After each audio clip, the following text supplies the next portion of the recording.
The president's upcoming schedule is built around a final campaign push for Republican candidates before the midterm elections. He will hold rallies in Florida, Missouri, and West Virginia later this week. This morning, President Trump's campaign is launching a $6 million advertising push.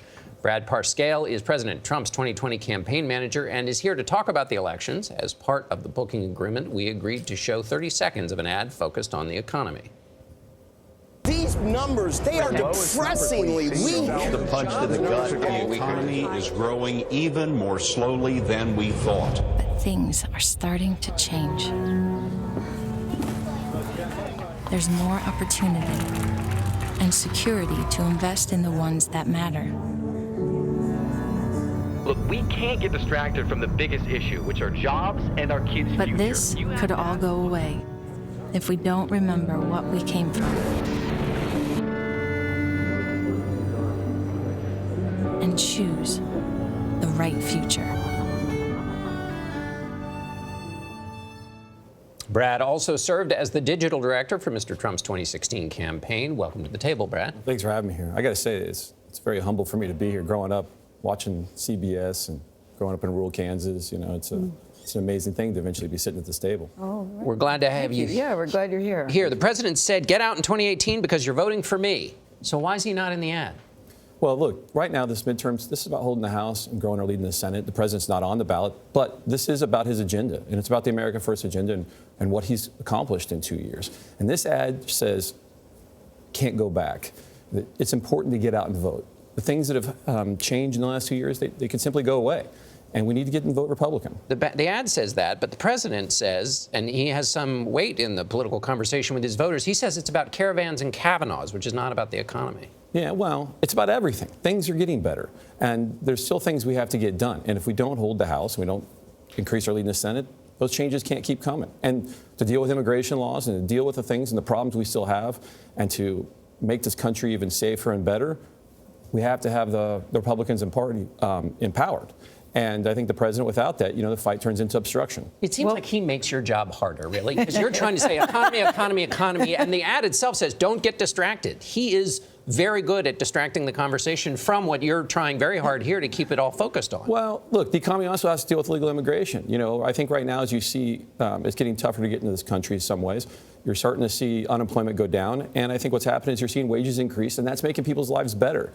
So they're all tied together. To try to put one of these pieces as a single issue that somehow is separated is not true. Look, it's difficult in 60 seconds to try to put every message out there. Yeah. And it's expensive to buy advertising even on this channel. So what we want to do as much as possible is for people to see things were not so good not that far back. But it has to get better. But I do think it's interesting the point that John is raising, because the president isn't in the ad, but he keeps telling his supporters in 2018, get out and vote because you're voting for me.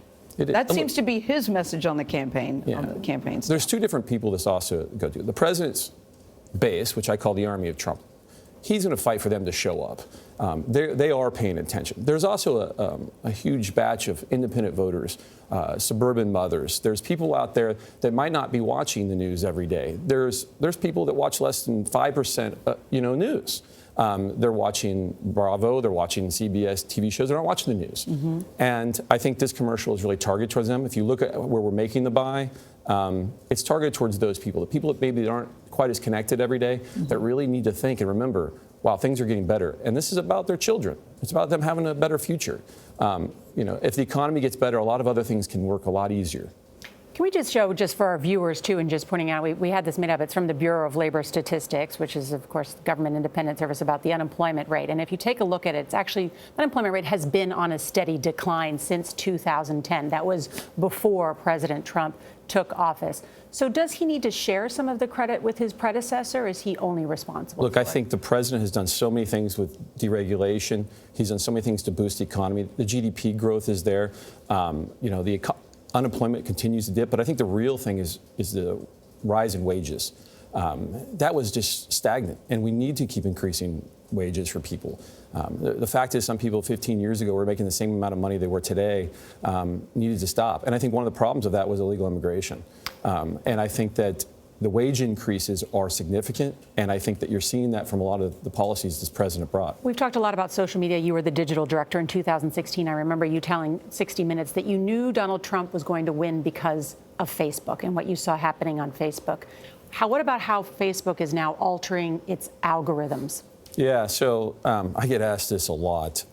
Social media is definitely changing. I mean, I think when the left found out that Facebook and a tool built by Silicon Valley helped elect President Trump, they weren't very happy. And so they want to do everything they can to try to prevent conservative voices. And I think that you have multiple platforms, I call the Palo Alto Mafia, trying to stop that. However, there's a lot of things they can't stop. And I think one of the big emerging technologies is just your cell phone, direct rich media and text messaging and the things we can do directly through your phones. Well, what is it that Facebook has done that's going to make it harder for Trump to get reelected? You know, it's hard to pinpoint on one thing, but they have definitely made changes significantly to the ad platform. One of the things that we did in the campaign, most people don't know, is we made 5.9 million ads in the campaign. Hillary Clinton only made 66,000. So when you actually have to onboard 5.9 million ads onto Facebook, it's difficult. And I think they want to try to prevent us from doing that kind of thing again. Well, Brad, you've been called the secret weapon. I think your wife summed it up best. You're thrown into the Super Bowl, never played a game, and you won. And I guess you're feeling okay about 2020. I feel good about 2018, and I feel good about 2020. All right. This president's agenda continues to change this country for the better. And I think you're going to keep seeing that. And we just can't go back. We just can't go back to how things were. Thank you, Brad Parscale, for being here today.